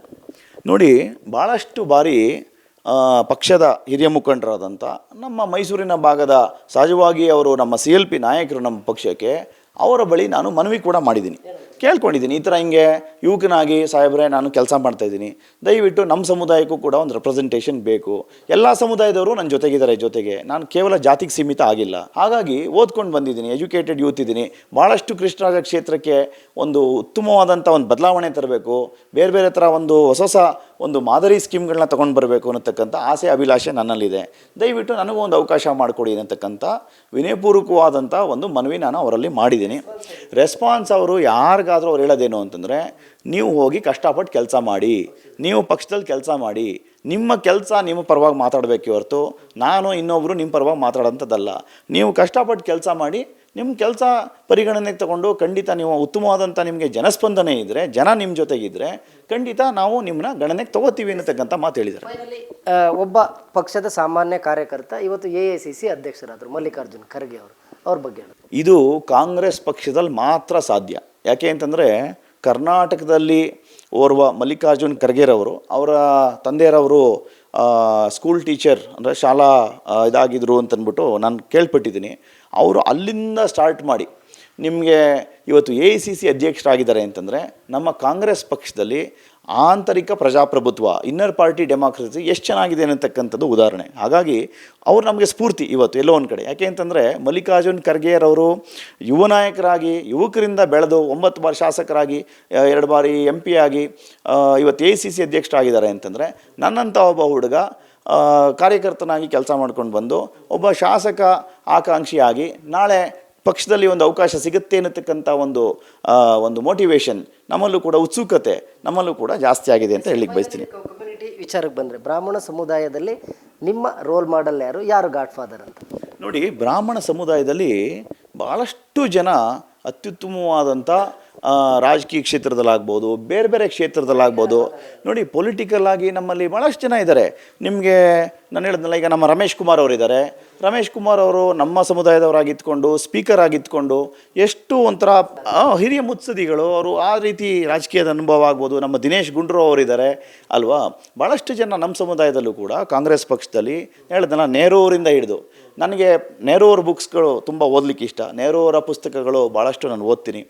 ಇಂದಿರಾ ಗಾಂಧಿಯವರ ಒಂದು ಭಾಳಷ್ಟು ಸ್ಪೀಚ್ಗಳು ಮತ್ತೊಂದು ಇದೊಂದು ಕೂಡ ನಾನು ಭಾಳ ಸಹಜವಾಗಿ ಒಂದು ಇಂಟ್ರೆಸ್ಟ್ ಇಟ್ಕೊಂಡು ಓದ್ತೀನಿ. ವಿಚಾರಗಳು ಆಗಿನ ಕಾಲದಿಂದನೂ ಏನಂತಂದರೆ ಆ ಬ್ರಾಡ್ ಮೈಂಡೆಡ್ನೆಸ್, ಮ್ಯಾಗ್ನಾನಿಮಿಟಿ ಅಂತ ನಾವೇನು ಕರಿತೀವಿ, 10 ಜನನ್ನ ಒಳಪಡಿಸ್ಕೊಂಡು ಜೊತೆಗೆ ಕರ್ಕೊಂಡು ಹೋಗಬೇಕು. ಇವನು ಅವನು ಅನ್ನತಕ್ಕಂಥ ಬರೀ ದ್ವೇಷನೇ ರಾಜಕೀಯ ಅಲ್ಲ. Development is politics, hatredness is not politics. ಬರೀ ಅವನು ಇದು ಗುಂಬಜು, ಇದು ದೇವಸ್ಥಾನ ಅಷ್ಟಕ್ಕೆ ಸೀಮಿತ ಆಗಬಾರ್ದು. ರಾಜಕೀಯ ಅಂತಂದರೆ ಬರೀ ದ್ವೇಷ, ಜಗಳ, ಪಿತೂರಿ, ಒಬ್ಬರ ಮೇಲೆ ಒಬ್ಬರು ತಂದಾಕೋದು, ಜನನ್ನ ಬೇರೆ ಥರ ದಿಕ್ತಪ್ಪಿಸತಕ್ಕಂಥದ್ದು ರಾಜಕೀಯ ಅಲ್ಲ. ರಾಜಕೀಯ ಅಂತಂದರೆ ಪ್ರೋಗ್ರೆಸ್, ಪೀಸ್, ಡೆವಲಪ್ಮೆಂಟ್, ಲೀಡರ್ಶಿಪ್, ಅತ್ಯುತ್ತಮವಾದಂಥ ಬೆಳವಣಿಗೆಗಳು, ಫ್ಯೂಚರ್, ಹೋಪ್, ಇದು ರಾಜಕೀಯ ಅನ್ನತಕ್ಕಂಥದ್ದನ್ನ ನೆಹರು ಅವರು ಭಾಳಷ್ಟು ಬಾರಿ ಅವರ ಪುಸ್ತಕಗಳಲ್ಲಿ, ಡಿಸ್ಕವರಿ ಆಫ್ ಇಂಡಿಯಾ ಅಂತ ಅವ್ರ ಪುಸ್ತಕ ಇದೆ, ಭಾಳಷ್ಟು ಪುಸ್ತಕಗಳಿದೆ ಅದರಲ್ಲಿ. ಫೈನಲಿ ಸರ್, ಈಗ KR ಕ್ಷೇತ್ರದಲ್ಲಿ ಇಷ್ಟೊಂದು ಕೆಲಸಗಳಾಗಿದೆ. ಒಬ್ಬ ಶಾಸಕರಾಗಿ ಏನು ಮಾಡಬೇಕಿತ್ತು, ಜಿಲ್ಲೆಯ ನಾಯಕತ್ವ ಯಾವ ಥರ ಇದೆ, ರಾಜ್ಯದ ನಾಯಕತ್ವ ಏನಾಗಬೇಕಾಗಿತ್ತು, ಕಾಂಗ್ರೆಸ್ ಪಕ್ಷದಲ್ಲಿ ಆಂತರಿಕ ಪ್ರಜಾಪ್ರಭುತ್ವ ಹೇಗಿದೆ, ಜೊತೆಗೆ ಮುಂದಿನ ಚುನಾವಣೆಗೆ ಯಾವ ರೀತಿ ಸಿದ್ಧತೆ ಮಾಡ್ಕೋಬೇಕು ಅನ್ನೋದ್ರ ಬಗ್ಗೆ ಸಂಪೂರ್ಣವಾಗಿ ಚರ್ಚೆ ಮಾಡಿದ್ರು. ಫೈನಲಿ ಸರ್, ಕಾಂಗ್ರೆಸ್ ಪಕ್ಷದ ಹೈಕಮಾಂಡ್ ನವೀನ್ ಕುಮಾರ್ ಅಂತ ಯುವಕರಿಗೆ ಯಾಕೆ ಟಿಕೆಟ್ ಕೊಡಲೇಬೇಕು? ನೋಡಿ, ನಾನು ಸಹಜವಾಗಿಯೇ ಒಬ್ಬ ಆಕಾಂಕ್ಷಿ ಆಗೋಕ್ಕೆ ಮುಂಚೆ ಸೆಲ್ಫ್ ಇವ್ಯಾಲ್ಯೂಯೇಷನ್ ಅಂತಂದರೆ ನಾನು ಟಿಕೆಟ್ಗೆ ಅರ್ಹನ ಅನ್ನಕ್ಕಂಥ ಒಂದು ಪ್ರಶ್ನೆ ನನ್ನಲ್ಲೇ ಉದ್ಭವ ಆಗುತ್ತೆ. ನಾನು ಏನು ಕೆಲಸಗಳು ಮಾಡ್ಕೊಂಬಂದಿದ್ದೀನಿ, ಪಕ್ಷದಲ್ಲಿ ನನ್ನದೇ ಆದಂಥ ಒಂದು ಅಸ್ತಿತ್ವ ಬೆಳೆಸ್ಕೊಂಡಿದ್ದೀನಿ. ಇವತ್ತು ಒಂದು ಕ್ಷೇತ್ರಕ್ಕೆ ಶಾಸಕನಾಗಿ ನಾನು ನಾಳೆ ಸೇವೆ ಸಲ್ಲಿಸಬೇಕು ಅಂತಂದರೆ ಫಸ್ಟು ಪಕ್ಷಕ್ಕೋಸ್ಕರ ನಾನು ಏನು ಸಂಘಟನೆ ಮಾಡ್ಕೊಂಬಂದಿದ್ದೀನಿ ಅಂತಕ್ಕಂಥದ್ದು ನಾನು ಕೇಳಿಕೊಂಡ್ರೆ ನನಗೆ ಅದೊಂದು ಸ್ಯಾಟಿಸ್ಫ್ಯಾಕ್ಷನ್ ಇದೆ, ನನಗೊಂದು ಸಮಾಧಾನ ಇದೆ. ಯಾಕೆ ಅಂತಂದರೆ ಪಕ್ಷದ ಪರವಾಗಿ ನಾನು ಮಾಡಿರ್ತಕ್ಕಂಥ ಕೆಲಸಗಳಾಗ್ಬೋದು, ನಾನು ಹೇಳಿದ್ನಲ್ಲ ಹೈಯೆಸ್ಟ್ ಮೆಂಬರ್ಶಿಪ್ ಮಾಡಿರ್ತಕ್ಕಂಥದ್ದು, ಭಾರತ್ ಜೋಡೋ ಕಾರ್ಯಕ್ರಮದಲ್ಲಿ ಸಕ್ರಿಯವಾಗಿ ನಮ್ಮ ತಂಡಗಳನ್ನೆಲ್ಲ ಕೂಡ ನಾವು ಜೊತೆಗೆ ಸೇರಿಸ್ಕೊಂಡು ಮಾಡಿರ್ತಕ್ಕಂಥ ಕೆಲಸಗಳು, ಸಮಾಜದ ಒಂದು ಪರವಾಗಿ ನಾವು ಕರೋನಾ ಟೈಮಲ್ಲಿ ಆಗ್ಬೋದು, ಬೇರೆ ಬೇರೆ ಸಂದರ್ಭಗಳಲ್ಲಾಗ್ಬೋದು, ಚಾಲಕರ ದಿನಾಚರಣೆ ಅಂತ ರಾಜೀವ್ ಗಾಂಧಿಯವರ ಒಂದು ಹುಟ್ಟುಹಬ್ಬದ ಅಂಗವಾಗಿ ಅವರು ಕೂಡ ಒಬ್ಬರು ವಿಮಾನ ಚಾಲಕರಾಗಿದ್ದಂಥವ್ರು, ಚಾಲಕರ ದಿನಾಚರಣೆ ಅಂತ ಎಲ್ಲ ಚಾಲಕರನ್ನ ಒಳಗೊಂಡಂತೆ ನಾವು ಅವ್ರದ್ದೇ ಆದಂಥ ಒಂದು ದಿನಾಚರಣೆಗೆ ನಾವು ಡಾಕ್ಟರ್ಸ್ ಡೇ ಮಾಡ್ತೀವಿ, ಇಂಜಿನಿಯರ್ಸ್ ಡೇ ಮಾಡ್ತೀವಿ, ಚಾಲಕರನ್ನ ಗುರ್ತಿಡಿದು ಯಾರು ದಿನಾಚರಣೆ ಮಾಡಲ್ವ ಅಂತ ಮಾಡಿರ್ತಕ್ಕಂಥ ಕಾರ್ಯಕ್ರಮಗಳು ವಿಭಿನ್ನವಾಗಿ ಭಾಳಷ್ಟು ಕಾರ್ಯಕ್ರಮಗಳು, ಹೋರಾಟಗಳನ್ನ ಮಾಡ್ಕೊಂಡ್ಬಂದಿದ್ದೀನಿ. ಹಾಗಾಗಿ ನನಗೆ ಒಂದು ಸ್ಯಾಟಿಸ್ಫ್ಯಾಕ್ಷನ್ ಇದೆ, ನನಗೆ ಒಂದು ಆತ್ಮತೃಪ್ತಿ ಇದೆ, ನನಗೆ ಒಂದು ಕಾನ್ಫಿಡೆನ್ಸ್ ಇದೆ. ಈ ಬಾರಿ ನನಗೆ ಒಂದು ಅವಕಾಶ ಮಾಡಲಿಕ್ಕೆ ಒಂದು ಟಿಕೆಟ್ ಕೊಟ್ಟರೆ ಖಂಡಿತ ಗೆಲ್ತೀನಿ ಅಂತಕ್ಕಂಥ ಒಂದು ಕಾನ್ಫಿಡೆನ್ಸ್ ನನಗಿದೆ. ಕೃಷ್ಣರಾಜ ಕ್ಷೇತ್ರದ ಭಾಳಷ್ಟು ಯುವಕರು ವಿಶೇಷವಾಗಿ ನನಗೆ ತುಂಬ ಒಂದು ಬೆನ್ನೆಲುಬಾಗಿ ನಿಂತ್ಕೊಂಡು ನನಗೊಂದು ಧೈರ್ಯ ತುಂಬತಕ್ಕಂಥದ್ದು, ಆತ್ಮವಿಶ್ವಾಸ ತುಂಬತಕ್ಕಂಥ ಕೆಲಸ ಮಾಡ್ಕೊಂಬಂದಿದ್ದಾರೆ. ಯುವಕರ ಅಭಿಲಾಷೆಗಳು ಭಾಳಷ್ಟು ನಿಜಕ್ಕೂ ಇವತ್ತು ಕೃಷ್ಣರಾಜ ಕ್ಷೇತ್ರದಲ್ಲಿ ಪರಿಪೂರ್ಣ ಆಗದಿರತಕ್ಕಂಥದ್ದು ನಾನು ನೋಡ್ತಾ ಇದ್ದೀನಿ. ಭಾಳಷ್ಟು ನಿರುದ್ಯೋಗದ ಸಮಸ್ಯೆ ಆಗ್ಬೋದು, ಅವ್ರು ಓದಿರೋದಕ್ಕೂ ಅವ್ರು ಮಾಡ್ತಿರೋದಕ್ಕೂ ಸಂಬಂಧನೇ ಇಲ್ದಿರತಕ್ಕಂಥದ್ದಾಗಿರ್ಬೋದು, ಇವೆಲ್ಲ ಸಮಸ್ಯೆಗಳಿದ್ದಾವೆ. ಹಾಗಾಗಿ ಯುವಕರ ಪರವಾಗಿ ಖಂಡಿತ ನಾನು ಒಬ್ಬ ಧ್ವನಿಯಾಗಿ ಅವರಿಗೆ ನಿರುದ್ಯೋಗದ ಸಮಸ್ಯೆ ಆಗ್ಬೋದು, ಮತ್ತೊಂದಾಗ್ಬೋದು, ನಿವಾರಿಸ್ತಕ್ಕಂಥ ಕೆಲಸಗಳು, ಯುವಕರ ಒಂದು ಆಸೆ ಆಕಾಂಕ್ಷೆಗಳೇನಿದೆ ಅದನ್ನು ವಿಶೇಷವಾಗಿ ಒಂದು ಬದಲಾವಣೆ ಮಾಡತಕ್ಕಂಥ ನಿಟ್ಟಿನಲ್ಲಿ ಗಮನದಲ್ಲಿಟ್ಕೊಂಡು ಖಂಡಿತ ಎಲ್ಲ ಒಂದು ಯುವಕರ ಬೆನ್ನೆಲುಬಾಗಿ, ಯುವಕರ ಒಂದು ಧ್ವನಿಯಾಗಿ ನಾನು ಕೃಷ್ಣರಾಜ ಕ್ಷೇತ್ರದಲ್ಲಿ ಕೃಷ್ಣರಾಜ ಕ್ಷೇತ್ರನ ಒಂದು ಮಾದರಿ ಕ್ಷೇತ್ರ ಮಾಡಲಿಕ್ಕೆ ಸರ್ವ ಪ್ರಯತ್ನಗಳು ಮಾಡ್ತೀನಿ ಅಂತ ಹೇಳಲಿಕ್ಕೆ ಬಯಸ್ತೀನಿ. ನೋಡಿದ್ರಲ್ಲ ವೀಕ್ಷಕರೇ, ಇದಿಷ್ಟು ಯುವ ನಾಯಕರಾದಂತಹ NM ನವೀನ್ ಕುಮಾರ್ ಅವರ ಮಾತು. ತುಂಬ ಚರ್ಚೆಗಳನ್ನು ನಾವು ಮಾಡ್ತಾ ಹೋಗ್ತೀವಿ ಮಾಧ್ಯಮದಲ್ಲಿ. ಎಲ್ಲಿಯವರೆಗೆ ರಾಜಕಾರಣಿಗಳಿಗೂ ಕೂಡ ಒಂದು ಎಜುಕೇಷನನ್ನು ಕಂಪಲ್ಸರಿ ಮಾಡಬೇಕು, ಅಲ್ಲಿವರೆಗೂ ಕೂಡ ಈ ಪ್ರಜಾಪ್ರಭುತ್ವ ಬದಲಾವಣೆ ಆಗೋದಿಲ್ಲ ಅನ್ನೋ ಒಂದು ಚರ್ಚೆ ನಡೀತಾ ಇದೆ. ಇದರ ನಡುವೆ ವಿದೇಶದಲ್ಲಿ ವಿದ್ಯಾಭ್ಯಾಸವನ್ನು ಮಾಡ್ಕೊಂಡು ಬಂದಿರತಕ್ಕಂಥ ಯುವಕ, ರಾಜಕೀಯ ಹಿನ್ನೆಲೆ ಬರ್ತಕ್ಕಂಥ ಯುವಕ, ಪ್ರಮುಖವಾಗಿ KR ಕ್ಷೇತ್ರದಲ್ಲಿ ಬ್ರಾಹ್ಮಣರ ಪ್ರಾಬಲ್ಯ ಇದೆ. ಅದೇ ಸಮುದಾಯಕ್ಕೆ ಸೇರಿದಂತಹ ನನ್ನಂಥ ಯುವ ವಿದ್ಯಾವಂತ ನಾನ್ ಕರಪ್ಟ್ ಲೀಡರ್ಗೆ ಅವಕಾಶವನ್ನು ಕೊಟ್ಟರೆ KR ಕ್ಷೇತ್ರದಲ್ಲಿ ಮತ್ತೊಮ್ಮೆ ಕಾಂಗ್ರೆಸ್ ಪಕ್ಷವನ್ನು ಗೆಲ್ಲಿಸ್ತಕ್ಕಂಥ ಕೆಲಸವನ್ನು ನಾನು ಮಾಡ್ತೀನಿ ಅನ್ನೋ ಮಾತನ್ನು ಹೇಳಿದ್ದಾರೆ. ಕ್ಯಾಮ್ರಾ ಪರ್ಸನ್ ನಾಗರಾಜ್ ಜೊತೆ ರಾಘವೇಂದ್ರ, ಗುಡ್ ನ್ಯೂಸ್ ಕನ್ನಡ, ಮೈಸೂರು.